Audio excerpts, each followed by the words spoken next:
तो मध्य द्वीप में आप सब भक्तों का हार्दिक स्वागत है। हरि ओम। कितने लोग थके हुए महसूस कर रहे हैं? थकावट का नाम नहीं है, क्योंकि हम भगवान के धाम में हैं। हालांकि हमारा शरीर भौतिक है, भगवान के धाम में है तो एनर्जाइज हो जाते हैं ना। और हम सबका अनुभव है कि धाम में आते ही कम खा के कम सो के हम बड़े बड़े कार्य कर सकते हैं। ये धाम की महिमा है। और मध्य द्वीप किसके लिए, भक्ति कौन से अंग के लिए है? स्मरण। स्मरण कैसे होता है? श्रवण प्लस कीर्तन इज इक्वल टू स्मरण। जितना अच्छा श्रवण करेंगे, जितना अच्छा कीर्तन करेंगे, उतना अच्छा स्मरण होगा। और चैतन्य महाप्रभु ने हमें इतना सुंदर ये प्रोसेस दिया है। तो कल हमने चर्चा की थी कि कैसे महाप्रभु ने संन्यास देना शुरू किया। उससे पहले क्या मुख्य पॉइंट्स से कोई दोहराना चाहेगा? आप में से कुछ लोग, कितने भक्त लोग कल की क्लास में नहीं थे, तो उनके लाभ के लिए अगर कुछ मुख्य सेलियंट पॉइंट्स आप। जैसे आपने बताया था कि करना बोला था, उसने बच्चों को पढ़ाया, भगवान का नाम लेना सिखाया, जो गोपी गए थे तो उनको करेक्ट कर देते बाद में। तो ये हमारी भगवान गोपी गोपी। उससे पहले मुख्य पॉइंट क्या था? आपने स्टार्ट किया देवी की संन्यास कौन लेना चाहिए। देन आपने बताया कि संन्यास सब लेना है। तो ये संन्यास चेतना एक अंतरिक्ष। तो ये मुख्य पॉइंट हुई थी कि अगर हम वास्तव में कृष्ण कॉन्शियस होना चाहते हैं तो सबको सन्यासी होना ही पड़ेगा, कोई चॉइस नहीं है। भगवान गीता में कहते हैं ना ही संन्यास संकल्पो योगी भवति कश्चन, है ना। यम संन्यास मृति प्राहु योगी तद्विधि पांडव, ना ही संन्यास संकल्प योगी भवति कश्चन। बिना संन्यास ग्रहण किए कोई भक्ति योगी नहीं बन सकता। और कृष्णा कॉन्शियस जो व्यक्ति है, भक्त है, वो सन्यासी भी है और योगी भी है ना। और संन्यास का अर्थ है किसी प्रकार की भौतिक इच्छा ना रखना, अपने आप को कृष्ण का अंश मानते हुए सब कुछ कृष्ण की प्रसन्नता के, तो ये रखना जरूरी है। तो ये तो आंतरिक रूप से संन्यास रखना ही है सबने। और भारत भूमि में हमारे बहुत वरिष्ठ भक्त हैं जो प्रभुपाद जी के शिष्य सन्यासी हैं। उनका कहना है कि जिसको भारत भूमि में पुरुष देह मिला है तो भगवान चाहते हैं वो संन्यास ले। मेंट फॉर संन्यास आश्रम, क्योंकि भारत भूमि पे हले मनुष्य जन्म जार, जन्म सार्थक करी कर परोपकार। बाकी हम अपने अलग पर्पस बनाने, वो अलग बात है।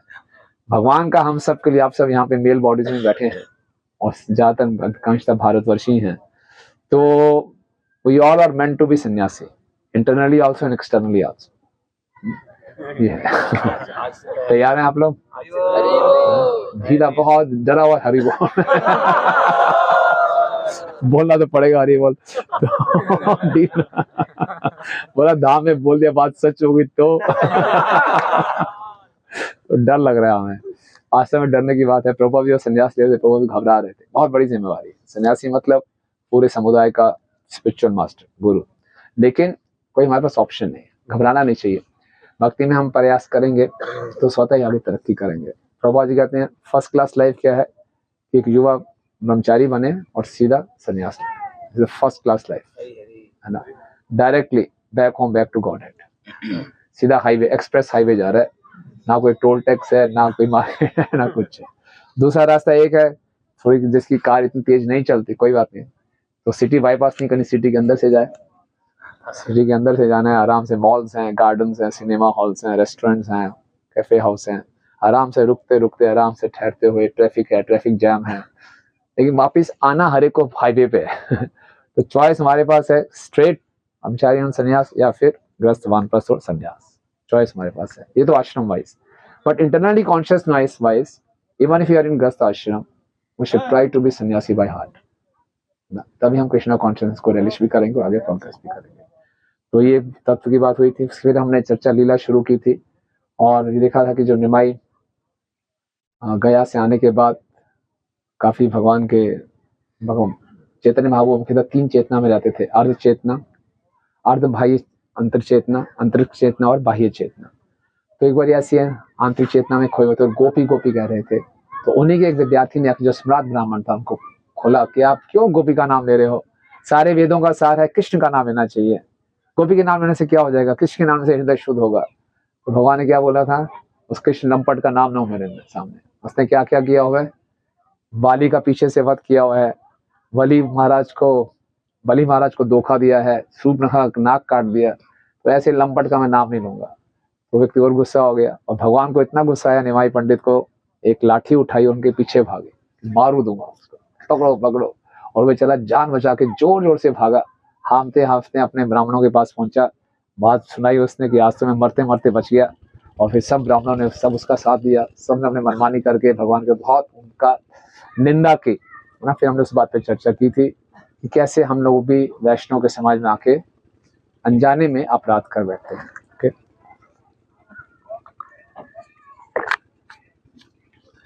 फिर महाप्रभु ने कि ये सन्यास का बाहरी कारण है, महाप्रभु के सन्यास का आंतरिक कारण भी है, जो बहुत से शास्त्रों में बताया गया है।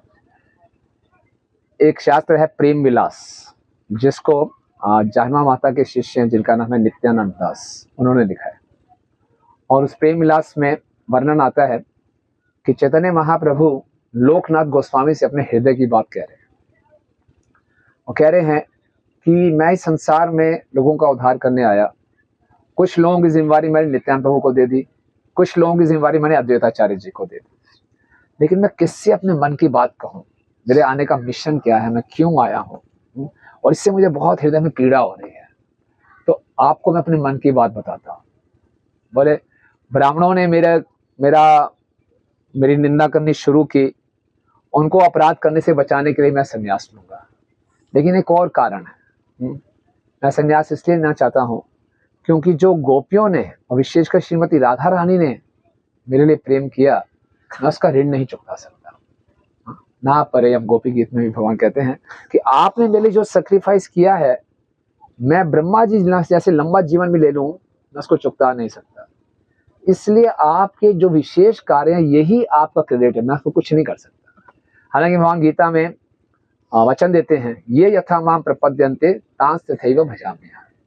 भगवान प्रत्येक जीव के साथ रेसिप्रोकेट करते हैं, हर एक रस में भगवान रेसिप्रोकेट करते हैं। कोई शांत रस में है, कोई दास्य में है, कोई साख्य में, वात्सल्य, माधुर्य में, कोई हम भक्ति की स्टार्टिंग में कर रहे हैं। आप में से कितने लोगों को लगता है कि कृष्ण आपके साथ रेसिप्रोकेट करते हैं?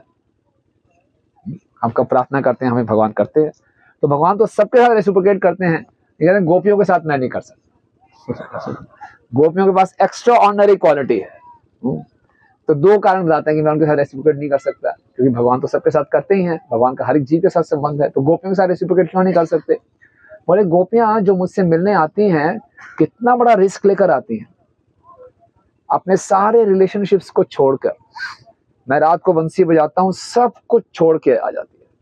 अगर कोई विवाहित गोपी है, अपने पति को छोड़ के, अपने छोटे बच्चे को छोड़ के, सास ससुर को छोड़ के आ जाएगी। वापिस घर में जाएगी, पति स्वीकार करेगा नहीं करेगा कोई चिंता नहीं। कोई अविवाहित है, वो वैसे अपने माता पिता को छोड़ के आ जाएगी। और मैं क्या करता था, मैं जब बंसी बजाने के लिए जाता था, छिप के जाता था यशोदा मैया से। यशोदा मैया नंद महाराज को पता भी नहीं चलता कि मैं रात को कहाँ पे हूँ।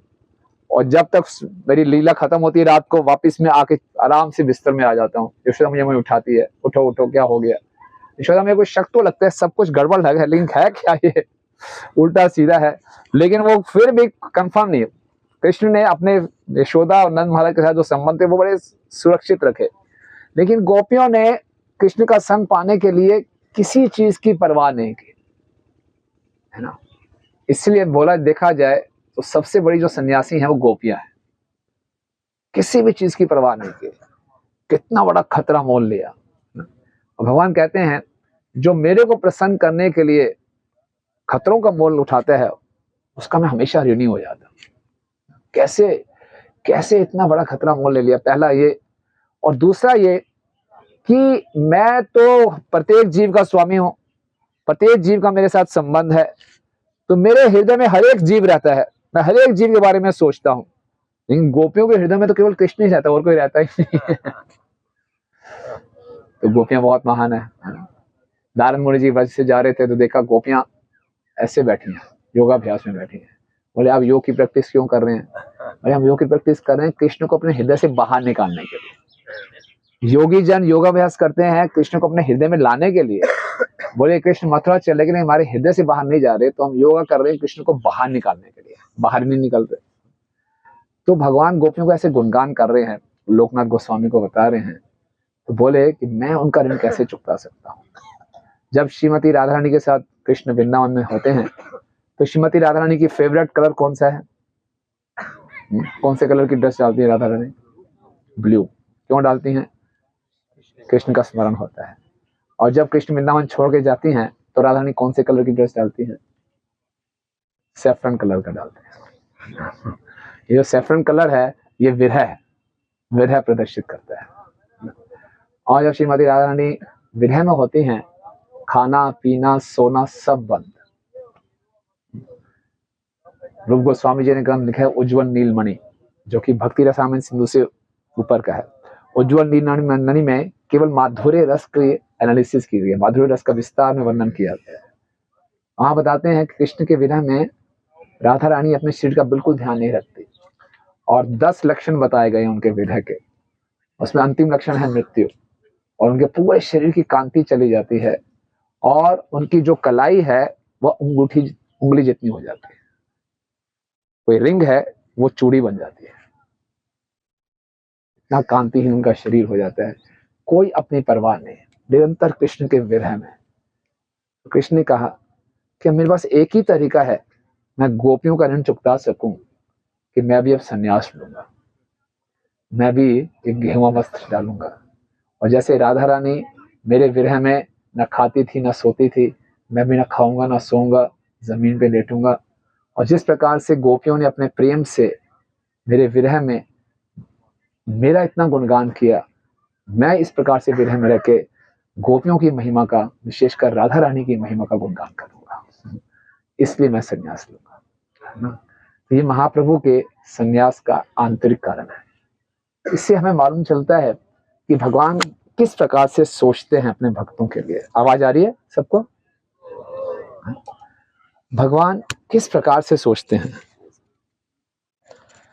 और इससे हमें भक्ति में बहुत उत्साह मिलना चाहिए। हम लोगों के पास जीवन बहुत सीमित है ना। और प्रभुपाद जी अपने कृष्णा बुक के इंट्रोडक्शन में लिखते हैं, Krishna of consciousness means focusing all your attention on Krishna. जो हमारी प्रेम करने की, सेवा करने की प्रवृत्ति है, सब कृष्ण पर केंद्रित करना। और हमारे जीवन की दशा दिशा क्या होगी निर्भर करते हैं हम अपनी स्वतंत्रता का कैसे उपयोग करते हैं। तो हम अपना टाइम, अपनी एनर्जी कहाँ इन्वेस्ट करते हैं। तो कृष्ण का स्वभाव इससे मालूम चलता है कि कृष्ण कितने ग्रेटफुल हैं, कृष्ण कितने कृतज्ञ हैं। और कृतज्ञ का अर्थ होता है, कृतज्ञ 2 शब्दों से बना है, कृत और ज्ञ। कृत मतलब जो कार्य किया गया, ज्ञ मतलब उसका ज्ञान। यानी कि कृष्ण कभी नहीं बोलते कोई भक्त उसके लिए छोटी सी भी सेवा कर ले, कृष्ण कभी नहीं बोलते। तो ये उनका मुख्य गुण है।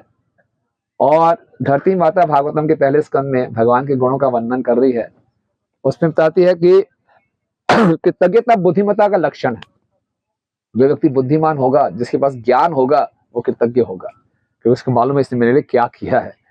तो भगवान भक्त की छोटी सी भी सेवा होती है उसके लिए हमेशा कृतज्ञ रहते हैं।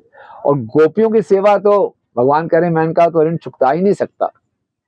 इसीलिए भक्ति में हमें भी बहुत कृतज्ञता का अभ्यास करना चाहिए। भक्ति का बीज हमें प्राप्त हो जाता है।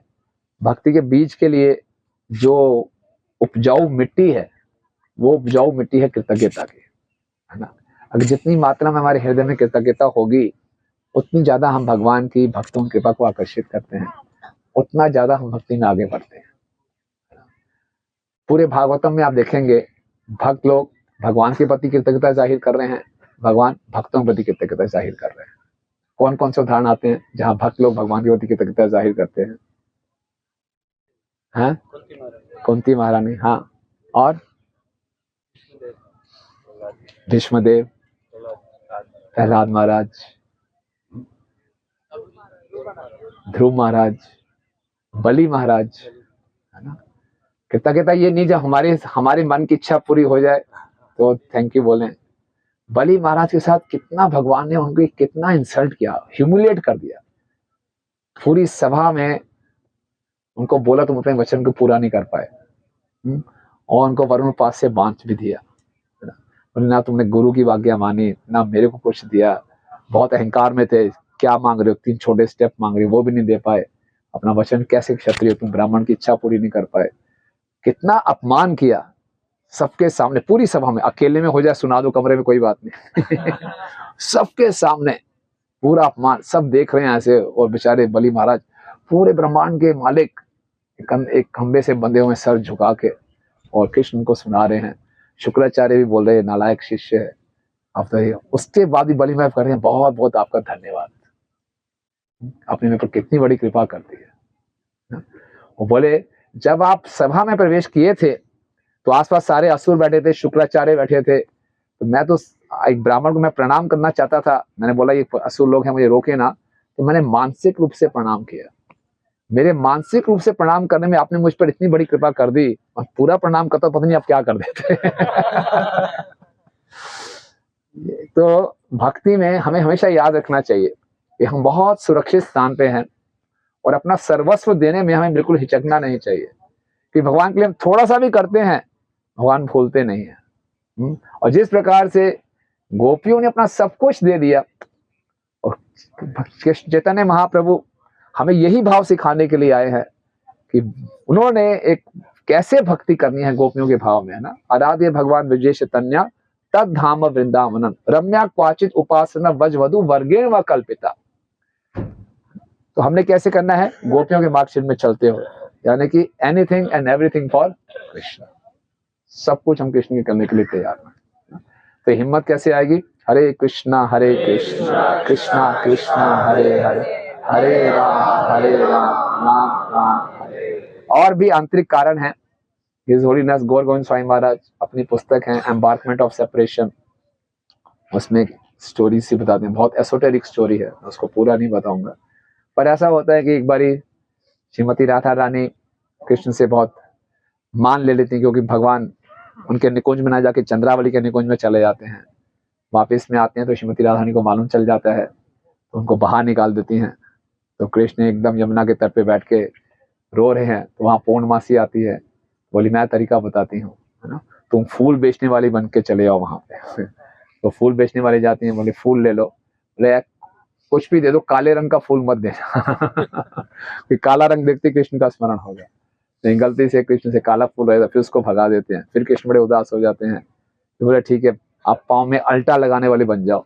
अल्टा होता है ना, नीचे लगाते हैं जो मेहंदी लगाते हैं, वो लगाने वाले चले जाते हैं। तो वो राधा रानी के चरणों को पकड़ के अल्टा लगा रहे हैं, तो भगवान के हाथ कांपने शुरू हो जाते हैं, और भगवान काले रंग से उस पर कृष्ण लिख देते हैं। राधा रानी फिर उनको भगा देती है, कहाँ कौन सी सखी आ गई है। तो बड़े मायूस होते हैं, फिर क्या करे। तो उधर राधा रानी की हालत भी बहुत खराब हो रही है। तो फिर पूर्णमासी उनको बोलते तुम एक सन्यासी बन के जाओ, और फिर तुम राधा रानी को कुछ सांत्वना दे पाओगे। राधा रानी की विविधा में है, ललिता सखी देखते हैं कि राधा रानी की बहुत खराब हालत है, तो कृष्ण को एक सन्यासी के रूप में बन जाते हैं। अरे सन्यासी बाबा आइए जरा देखिए हमारी वृंदावनेश्वरी की क्या हालत है, बहुत खराब है। बोले मैं एक सन्यासी हूँ, स्त्री का हाथ कैसे पकड़ूंगा। बोले नहीं नहीं नहीं, बहुत बुरी हालत है, आप आइए देखिए। भगवान जाते हैं और हाथ पकड़ते हैं, लेकिन फिर भगवान अपने आप को रोक नहीं पाते, उनका राज खुल जाता है। तो तब सखियां उनको श्राप देती है, तुम इनके भाव को समझ नहीं पा रहे हो, है ना, तुम्हें भी ऐसे विरह में तड़पना पड़ेगा, तब तुम्हें मालूम चलेगा क्या है। तो फिर भगवान वो सन्यासी वेश में होते हैं कि तुम सन्यासी बनो, तुम विरह में आओगे। तो फिर ये भी एक कारण होता है कि चैतन्य महाप्रभु गोपियों की बात को पूरा करने के लिए सन्यास लेते हैं। तो ये चैतन्य महाप्रभु की लीलाएं बहुत गंभीर हैं। तो कल हम जो चर्चा कर रहे थे, महाप्रभु ने उदाहरण दिया कि मैं यहाँ पे लोगों का उद्धार करने आया था, लेकिन ये लोग मुझे ना जान के मेरे प्रति अपराध कर रहे हैं। क्या बोला था उन्होंने, आयुर्वेद का क्या उदाहरण दिया था? हाँ, पिपली खंडा एक दवाई है। बोले वो लेने से कफ दूर होता है शरीर से, लेकिन उसको खाने से कफ बढ़ जाए तो उस ऐसी औषधि का लाभ क्या। मैं यहाँ पे इनका उद्धार करने आया हूँ, और ये लोग अभी ये कह के महाप्रभु जोर से हंसे, कोई यही बात कह के जोर से हंसे, तो सब लोग बड़े घबरा गए। ये तो बड़ी अजीब सी बात की, और ऊपर से हंस रहे हैं। लेकिन एक व्यक्ति समझ गए कि महाप्रभु क्या कहना चाहते हैं। यानी कि कौन समझ गए होंगे? हाँ, हरि ओ, वेरी गुड। क्यों नित्यानंद प्रभु क्यों समझे होंगे? हाँ, वेरी गुड। नित्यानंद प्रभु आदि दास हैं, तो वो समझ गए। नित्यानंद भोजी लेना प्रभुर अंतर, जानी लेना प्रभु शीघ्र छाड़ी बे न घर। नित्यानंद प्रभु समझ गए भगवान के अंदर की बात, बहुत जल्दी भगवान घर छोड़ने वाले हैं। बस ये सोचते ही विषादे हैला मग्न नित्यानंद राय, हई बस सन्यासी रूप प्रभु सर्वथाय।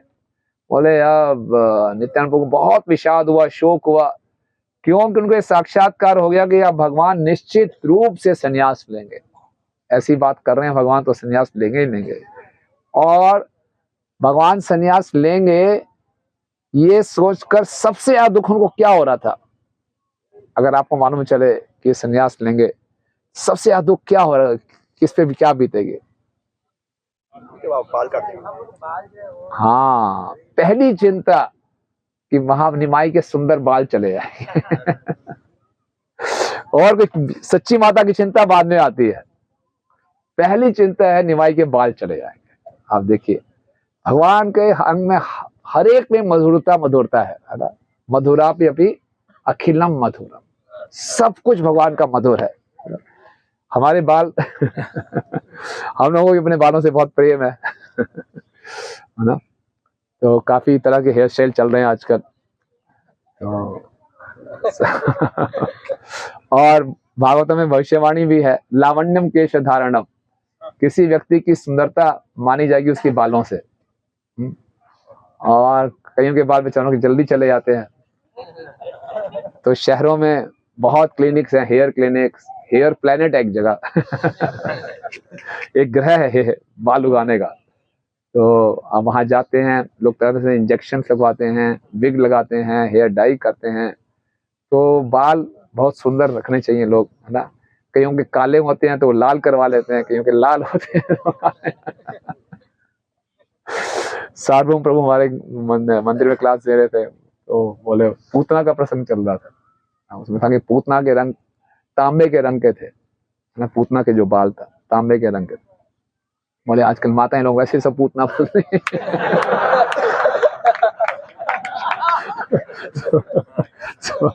बोले सब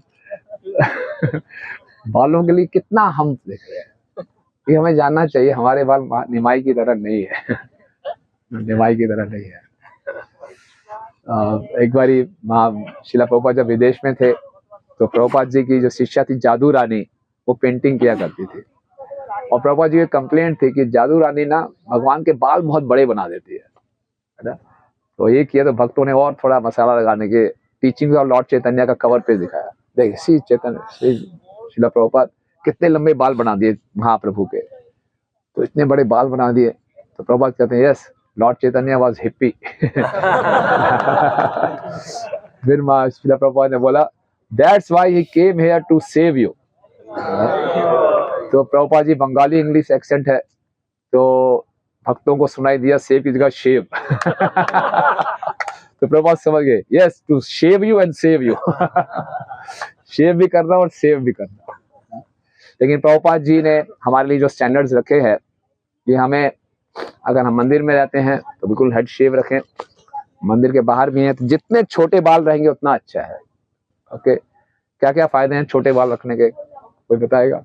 टाइम बहुत बचता है, बहुत टाइम बचता है। हाँ, बड़े बाल तो उनका केयर करना, नहाना, सुखाना बहुत झंझट है। बुरा मत मानिए, सिद्धांत की बात हो रही है और हाँ, बाल हमारे काफी ना एनर्जी खाते हैं, अगर बाल छोटे होते हैं तो इंसान स्टेमिना बढ़ता है एनर्जी। हाँ, एनर्जी खाते हैं। शास्त्रों में बालों को क्या बताया गया मालूम है? स्टूल, ब्लैक स्टूल बताया गया। और देखिए कलयुग में कितनी अज्ञानता है। अब विश्वास करिए, हमारे मंदिर में एक माता जी आई, बेटा मेरा बेटा डिप्रेशन में है, क्या हो गया, इसकी दाढ़ी नहीं हो आजकल जो युवा दाढ़ी ना रखे वो मतलब कि आउटडेटेड है ना। तो बेचारा 12वीं क्लास में दाढ़ी आ नहीं रही उसकी तो बड़ा परेशान है, तो मेडिसिन ले रहा है, हार्मोन्स खा रहा है, कुछ किस ढंग से दाढ़ी आ जाए। तो देखिए अगर हम भक्ति में नहीं हैं तो लाइफ कितनी कॉम्प्लिकेटेड हो जाती है। अगर कोई भक्ति में है, कृष्ण कॉन्शियसनेस में है, उसको मालूम है बालों की क्या वैल्यू, दाढ़ी नहीं वैल्यू, सो व्हाट, अच्छी बात है, वो दाढ़ी आई भी तब भी रखेगा नहीं। नहीं आई तो बहुत टाइम सेव हो रहा है। लेकिन जो भक्ति में नहीं है, एक छोटी सी चीज कितनी महत्वपूर्ण बन जाती है, इतनी इनसिग्निफिकेंट, बेकार सी चीज के लिए व्यक्ति परेशान हो रहा है ना। तो इसलिए श्रीला प्रभुपाद जी हमें बताते हैं we should keep our life very very simple. और जितना ये हम आज के, और ये फैशन बदलते रहेंगे। जब हम लोग कॉलेज में थे तो हीरो और सारे क्रिकेट स्टार्स चॉकलेट फेस होते थे, नो दाढ़ी नो मूछ नथिंग, तो उसमें वैसा फैशन था। कोई दाढ़ी रखता था बड़ा गंदा लगता था यार। आजकल के क्रिकेट स्टार्स और हीरोज दाढ़ी रखते हैं तो सारे लोग दाढ़ी रख रहे हैं, चेंज होता रहेगा। लेकिन भगवान है नव यौवनम है ना, तो भगवान के बाल बहुत सुंदर हैं। तो सब भक्तों को ये सबसे पहली चिंता ये कि निमाई के बाल कट जाएंगे, ओके। और उसके बाद गौरांग महाप्रभु नित्यानंद प्रभु को हाथ पकड़ के अलग से स्थान पे ले गए, एकांत स्थान में ले गए और बोले, प्रभु बोले, शून्य नित्यानंद महाशय तोमार कहिए निज हृदय निश्चय। भगवान ने बोला, सुनो नित्यानंद प्रभु, मुझे अपने हृदय की बात तुमको बतानी है। भाल सा आइले ना आमी जगत तारीते, तारण न हिल आमी आइलू संहारीते। मैं तो इस संसार में जीवों का उद्धार करने आया, लेकिन मैं उनका उद्धार नहीं कर पाऊंगा, और ऐसा लगता है कि मैं उनका सर्वनाश कर दूंगा। आमा देखी कोथा पाइबी के बंध नाश, एक गुण बंध छीला हैला कोटि पाश। संसार में जीव आता है तो वैसे ही एक रस्सी से बंधा हुआ है, लेकिन अब मेरे यहाँ आने से, मेरे प्रति अपराध करने से तो कई गुना रस्सियों से बंध जाएगा, है ना। भगवान के प्रति साक्षात अपराध करेंगे, ये तो कभी भव बंधन से छूट ही नहीं पाएंगे, तो ये तो उल्टा काम हो गया। तो इसके लिए मुझे क्या करना पड़ेगा, तो वो समझा रहे हैं, आमारा मारीते जबे करी लेक मने, तैखा नहीं पड़ी गेला अशेष बंधने। जैसे इन ब्राह्मणों ने सोचा कि सब मिलकर मेरी पिटाई करेंगे, ये तो तुरंत ही इस भौतिक जगत के भाव बंधन में असीमित रूप से बंध गए, ओके। और तो मैं तो उनका उद्धार करने आया था, लेकिन मैं उनका सर्वनाश कर रहा हूं। तो ऐसा करके मैंने अब क्या सोचा है, देखा काली शिखा सूत्र सबह मोडाई, या भिक्ष करी वेदाइनु संन्यास करिया। बहुत जल्दी मैं अपने बालों को कटवा लूंगा, जनेऊ भी त्याग दूंगा, और मैं भिक्षुक सन्यासी बनके भिक्षुक बनके घूमूंगा। और मैं जैसे भिक्षुक बन जाऊंगा तो जो लोगों ने योजना बनाई है मुझे मारने की, उनके द्वार पे जाके मैं भिक्षा मांगूंगा। सोचिए महाप्रभु कितना वो हैं। और फिर जब वो मुझे ऐसा देखेंगे सन्यासी के वेश में, वो मुझे दंडवत प्रणाम करेंगे, और जैसे ही वो दंडवत प्रणाम करेंगे उनका उद्धार हो जाएगा। कितनी करुणा है महाप्रभु के हृदय में। जो उनसे शत्रुता का भाव रख रहे हैं, जो उनसे द्वेष कर रहे हैं, जो उनको मारने की योजना बना रहे हैं, महाप्रभु उनके विषय में चिंता कर रहे हैं। तो उनका क्या कहना, जो महाप्रभु के आंदोलन को आगे बढ़ाने की योजना बना रहे हैं, महाप्रभु को प्रसन्न करने की योजना बना रहे हैं, जो महाप्रभु की निंदा कर रहे हैं, महाप्रभु को मारने के लिए योजना बना रहे हैं, महाप्रभु सोचे इनका मैं उद्धार कैसे करूं। ये है परम करुणा ओह द्विजन निताई गौरचन। ऐसा तो कोई भी अवतार नहीं हुआ, सब अवतार सार शिरोमणि केवल है आनंद का। तो महाप्रभु ने बोला, चैतन्य चैतन्य में कृष्णदास कविराज गोस्वामी कहते हैं, अगर कोई चैतन्य महाप्रभु को एक साधारण सन्यासी मान के भी प्रणाम करता है तो उसके सारे दुख समाप्त हो जाएंगे। एक साधारण से भगवान में नहीं मानता, एक साधारण सन्यासी मान के प्रणाम करेगा तो सारे दुखों से छुटकारा पा लेगा। तो ये भगवान का स्वभाव है कि चैतन्य महाप्रभु आए हैं, अपने जो उनके प्रति अपराध भी कर रहे हैं उनसे महाप्रभु सेवा लेने को तैयार है कि किसी ना किसी ढंग से इनका उद्धार हो जाएगा, है ना। बोलते हैं हर कोई एक सन्यासी को तो प्रणाम करता भी है, फिर किसी की हिम्मत नहीं होगी कोई मुझे मारने की सोचे, है ना। वो इतना उद्दंड नहीं होगा कि सन्यासी को मारने की सोचेगा। भक्ति सिद्धांत स्वामी ठाकुर महाराज अपने तात्पर्य में लिखते हैं, नहीं कई लोग ऐसे उद्दंड भी हो जाते हैं क्योंकि ऐसे उद्दंड भी हो जाते हैं। भक्ति सिद्धांत स्वामी ठाकुर महाराज कहते हैं कि भक्ति सिद्धांत स्वामी ठाकुर महाराज को आपको मालूम होगा कि कुछ ब्राह्मणों ने उनको मारने की योजना बना ली थी, क्योंकि उस जात गोसाई के अगेंस्ट जा रहे थे। तो पुलिस को 25,000 रुपये दे के उनकी हत्या करवाने की योजना बनाई थी। बोले ऐसा भी हो जाता है, लेकिन साधारणतः एक सन्यासी को हर कोई आदर देता है। तो इस प्रकार से चैतन्य महाप्रभु कह रहे हैं कि मैं फिर घर घर जाऊंगा सन्यासी बन के और सबसे भिक्षा मांगूंगा। ये मैंने अपने हृदय की बात तुम्हें कह दी है, निश्चित रूप से मैं ग्रस्त जीवन छोड़ूंगा। तो इसके बाद देखिए महाप्रभु कैसे डील करते हैं। भगवान है, सत्य संकल्प है, एक बार जो सोच लिया करना ही है, लेकिन डीलिंग्स देखिए कैसे कर रहे हैं। नित्यानंद प्रभु से क्या कह रहे हैं, इथे किछु दुख हाँ तुम्हार कहिनु ऐ आपन हृदय, गारी हस्त वास मोई छाड़ीबा निश्चय। मैंने अपने हृदय को आपको बता दिया है कि मैं घर छोड़ूंगा, और कृपया करके ये सुन के आप दुखी मत होइए, मुझे संन्यास लेने की आज्ञा दीजिए। नित्यानंद प्रभु से आज्ञा मांग रहे हैं कि मुझे आप संन्यास लेने की आज्ञा दीजिए। ओके, और बोल रहे हैं जो आप कहोगे मैं करूंगा। जो आप कहोगे मैं करूंगा, और आप जानते ही हो कि मेरे अवतार लेने का उद्देश्य क्या है, लेकिन जैसा आप कहोगे मैं करूंगा। भगवान की बात को कौन टाल सकता है। तो कई बार प्रभुपाद जी भी अपने शिष्यों से पूछा करते, बताओ क्या करना चाहिए इस हालत में। शिष्य बड़े कंफ्यूज हो जाते थे, गुरु को क्या बताएं, कैसे करना चाहिए। कई हमारे गुरु महाराज भी पूछते हैं बताओ क्या करना चाहिए, है ना। तो कई बार तो हम तड़ी में आके बोल देते हैं, बाद में डांट पड़ती है। तो जैसा आप कहोगे करेंगे, नित्यानंद प्रभु जैसा बोलो कर देंगे ना। तो नित्यानंद प्रभु ने बोले, फिर आगे बोल रहे हैं, जगत उद्धार यदि चाह करी बारे, यह निषेध नहीं करीबे हमारे। अगर आप चाहते हो कि पूरे जगत का उद्धार हो, तो मुझे आशा है कि मुझे आप संन्यास लेने से रोकोगे नहीं, फिर भी आप जो कहोगे मैं करूंगा। इथे तुम्ही दुख ना भावी कौन क्षण, तुम्ही ते जाना अवतारेण कारण। आप दुखी मत होइए एक क्षण के लिए भी, क्योंकि आप तो जानते ही हैं मेरे अवतार का क्या कारण है। तो नित्यानंद प्रभु ने क्या कहा होगा आपका, कोई गेस करेगा नित्यानंद प्रभु ने क्या कहा। महाप्रभु बोले जो आप कहोगे मैं कर लूंगा, लेकिन आप देख लो मैं तो जगत का उद्धार करने आया था, ये मेरे अवतार लेने का कारण है, और संन्यास नहीं हो जगत का उद्धार कैसे होगा, बाकी आप जो कहो मैं करूंगा। तो नित्यानंद प्रभु ने क्या कहा होगा। आगे दे दी होगी,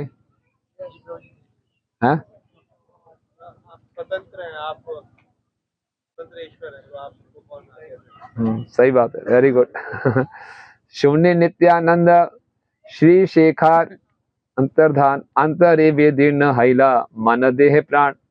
नित्यानंद के मन बुद्धि और प्राण सब जैसे निकल गए हो जब उन्होंने सुना कि भगवान अपना सर मुंडवा लेंगे, और वो क्या परामर्श दें, क्योंकि उनको मालूम था कि भगवान जो है निश्चित रूप से संन्यास लेंगे। नित्यानंद प्रभु ने कहा, भगवान आप पूर्ण रूप से स्वतंत्र है, जो आपकी इच्छा है वो निश्चित रूप से पूरी होगी। आपको कौन बता सकता है कि क्या करना चाहिए क्या नहीं करना चाहिए। जो आपके हृदय में आया है वो निश्चित रूप से होगा ही होगा। ऐसे हम देखते हैं, हम ये भक्ति में आते हैं, कोई भी माता पिता या मित्र अपने मित्र को या अपने बच्चों को मुड़ा हुआ सर नहीं देख सकते ना, बहुत बड़ी बात होती है। जब मैंने भी ज्वाइन किया था तो मेरे घर वालों ने गुरु महाराज से गारंटी ली थी, दो बातें, एक तो सेफ्रन नहीं डालेगा और सर नहीं मुंडवाएगा। तो वचन दिया था गुरु महाराज ने, ये बस सर भी नहीं मुंडवाएगा और सेफ्रन भी नहीं डालेगा। काफी महीने ऐसे चलता रहा, मैं कब तक चलेगा। एक कोई फंक्शन है, मैंने सर मुंडवा लिया, जैसे घरों ने देखा इतने दुखी हुए, जैसे एकदम वज्रपात हो गया, सर मुंड गया, क्या हो गया गुरु, है ना। बहुत बड़ा धक्का लगा कि हमारे बालों में कोई कीमत नहीं है, वैसे ही उड़ रहे थे। तो लेकिन आप भगवान के बारे में सोचिए, जिनके केश इतने सुंदर थे, तो नित्यानंद प्रभु समझ ही नहीं पा रहे थे कि कैसे होगा कि भगवान के बाल चले जाएंगे, है ना। और कह रहे हैं कि आपने जो सोचा वो पूरा होगा ही होगा, और आप जानते हैं आपकी योजना क्या है, कैसे इस संसार का उद्धार होगा, और आप पूर्ण रूप से स्वतंत्र हैं और हमेशा आनंद में रहते हैं। जो आपकी इच्छा वो निश्चित रूप से पूरी होगी। फिर भी आप अपने सेवकों से पूछ लीजिए उनका क्या कहना है, उसके बाद जो आपकी इच्छा हो आप अपनी इच्छा पूरी कर सकते हैं। ओके, नित्यानंद प्रभु के शब्दों को सुनकर निमाई बहुत संतुष्ट हुए और बार बार उनका आलिंगन किया, है ना। देखिए, प्रचार के लिए चैतन्य महाप्रभु कुछ भी करने को तैयार है ना। अभी ये नित्यानंद प्रभु से परमिशन ले रहे हैं कि मैं सन्यास ले लूं। आगे जाके ये जब सन्यास लेके जगन्नाथपुरी में जाएंगे, यही नित्यानंद प्रभु को बोलेंगे कि आप गृहस्थ आश्रम में जाओ। खुद सन्यास ले लिया, नित्यानंद प्रभु अवधूत बन के घूम रहे हैं इनके साथ साथ, बोले नहीं, प्रचार को बढ़ाना है नित्यानंद प्रभु, तुम गृहस्थ आश्रम में जाओ। तो नित्यानंद प्रभु को उन्होंने गृहस्थ आश्रम भेज दिया, खुद सन्यास ले लिया। मुख्य बात क्या है? Preaching is the essence. और इसके लिए चैतन्य महाप्रभु क्या कर रहे हैं? अब महाप्रभु जो लोग उनको मारने की योजना बना रहे हैं वो अपराध ना करें, इसलिए महाप्रभु संन्यास ले रहे हैं बाहरी कारण से कि उनको आदर देना ही पड़ेगा, और आदर देंगे तो निश्चित रूप से उनका उद्धार हो जाएगा। महाप्रभु अपने आप में संतुष्ट हैं, भगवान आत्माराम है, आप्तकाम है। भगवान को किसी से आदर की अपेक्षा नहीं है, किसी से कुछ कोई इच्छा नहीं है। लेकिन हमारा उद्धार करने के लिए, अपराधियों का उद्धार करने के लिए भगवान ने संन्यास लिया, ताकि उनसे और अपराध ना हो। एक प्रकार से देखा जाए तो जब हम, वैसे तो कोई जीव किसी की सेवा करना कठिन है, लेकिन सेवा करने से भी कठिन है किसी की सेवा को सेवा के भाव में स्वीकार करना। आप समझे? गुरुजन हैं, वरिष्ठ भक्त हैं, हम उनकी सेवा करते हैं, गुरु को शिष्यगण कुछ ऑफरिंग्स देते हैं, गुरु उसको स्वीकार करते हैं। गुरु जब हमारी ऑफरिंग स्वीकार करते हैं, चाहे वो उनके गुणगान के रूप में हो, चाहे वो किसी वस्तु के रूप में हो या धन के रूप में हो, गुरु जो हमारी ऑफरिंग को स्वीकार करते हैं, उनको आवश्यकता नहीं है, लेकिन उनकी ऑफरिंग स्वीकार करने मात्र से हमारा शुद्धिकरण हो जाता है। तो जो वरिष्ठ भक्त हैं, गुरुजन हैं, जो भगवान हैं, वो हमारी सेवा को स्वीकार करते हैं सेवा की भावना में। तो हमें भी बहुत सावधान रहना चाहिए कि ऐसी परिस्थिति में हो, कोई भक्त हमारी सेवा कर रहा है तो हमें अपने वो प्रभु समझना शुरू नहीं कर देना चाहिए। अगर वो हमारी सेवा कर रहा है तो मैं भी उसका सेवक हूं, तो उससे मैंने सेवा इस ढंग से लेनी है कि उसका भक्ति में आगे प्रगति है। ये इतना आसान नहीं है कि सेवा को सेवा की भावना में स्वीकार करना, लेकिन महाप्रभु हमें सिखा रहे हैं। दूसरा ये सिखा रहे हैं कि प्रीचिंग के लिए कुछ भी आवश्यक है उसके लिए हमें तैयार रहना चाहिए। और तीसरा हम देख रहे हैं कि जो अपराधी लोग हैं उससे हमें बचना चाहिए। नौवां नाम अपराध है ना, अश्रद्धालु को कृष्ण नाम की महिमा का उपदेश देना। और इसी श्रीमद् भागवतम में मध्यम अधिकारी के भी लक्षण क्या बताए गए हैं? ईश्वरता धनेशु बालस्य दुष्यस्य प्रेम मैत्री कृपा उपेक्षा या करोति सा मध्यमा। जो मध्यम भक्त है वो क्या करता है? भगवान से प्रेम करता है, भक्तों से मैत्री, और जो निर्दोष हैं उनके प्रति कृपा, और जो भगवान से द्वेष करते हैं उनकी उपेक्षा, उनको नेग्लेक्ट करना। हम भी प्रचार में जाते हैं, हमें कोई मायावादी मिलते हैं, अपराधी लोग मिलते हैं, तो हमें उनको नेग्लेक्ट करना है, ऐसा नहीं कि उनके साथ उलझ जाना है। लेकिन विश्वनाथ ठाकुर कहते हैं ऐसे द्वेषी लोगों को नेग्लेक्ट करने के बाद तो हमारा हृदय कठोर हो सकता है, तो उन लोगों को नेग्लेक्ट करने के बाद हमें उनके लिए प्रार्थना करनी चाहिए, ये भी भक्ति के मार्ग में आ सके, है ना, इस ढंग से। तो महाप्रभु हमारी रक्षा के लिए, हमारे उद्धार के लिए इस प्रकार से बता रहे हैं। और इसके बाद नित्यानंद प्रभु से चर्चा करने के बाद गौरांग महाप्रभु भक्तों के संग में गए, और जब महाप्रभु चले गए, जब नित्यानंद प्रभु ने सोचा कि गौरांग महाप्रभु अपना घर छोड़ देंगे, वो मूर्छित हो गए। और काफी समय के बाद जब नित्यानंद प्रभु चेतना में आए, फिर उनको ध्यान आया सच्ची माता का क्या होगा। पहला दुख हो रहा था कि इनके बाल चले जाएंगे, दूसरा उनको दुख हो रहा था सच्ची माता का क्या होगा। सोचिए, चैतन्य महाप्रभु घर की स्थिति कितनी नाजुक थी। घर में कौन कौन था? बूढ़ी माँ जो कि विधवा थी, और विष्णु प्रिया जिनकी आयु 14 या 16 वर्ष थी, बस नवविवाहिता। वहां निमाई पंडित की जो पहली भार्या थी लक्ष्मी प्रिया, उनका देहांत हो गया था। कुछ वर्ष पहले, 1 या 2 वर्ष पहले ही विवाह किया था। छोटी सी बालिका थी और बूढ़ी माँ थी, और कोई सहारा नहीं था। एक ही ये पुरुष थे पूरे घर में, और फिर भी घर छोड़ने के लिए सोच रहे हैं। बड़ी विचित्र बात है। कोई बोलेगा ये तो बड़ी गलत बात है ना। एक बूढ़ी विधवा माँ है, एक युवा पत्नी है, आप भगवान हैं, आपने घर छोड़ना ही था तो दूसरा विवाह क्यों किया? नहीं करते आप। पहली पत्नी का देहांत हो गया था, तभी चुपचाप संन्यास ले लेते हैं। 2 साल विवाह किया, नवविवाहिता पत्नी को बिना कोई संतान के छोड़ के ऐसे चले गए, बूढ़ी माँ को भी छोड़ के चले गए। और जब इनके बड़े भाई विश्वरूप ने संन्यास लिया था, तब वचन दिया था कि मैं घर छोड़ के नहीं जाऊंगा। उस वचन का क्या हुआ? बड़े भाई के विरह में पिताजी ने शरीर छोड़ दिया था। आगे ठीक है। तो कितनी विकट परिस्थितियों के बीच में भी महाप्रभु ने मिशन को आगे बढ़ाने के लिए संन्यास लिया। इसके बाद फिर से हम चर्चा करेंगे। हरे कृष्ण। श्रील प्रभुपाद की, गौरांग महाप्रभु की, नित्यानंद प्रभु की, मध्यम द्वीप की, निताई गौर प्रेमानंदे।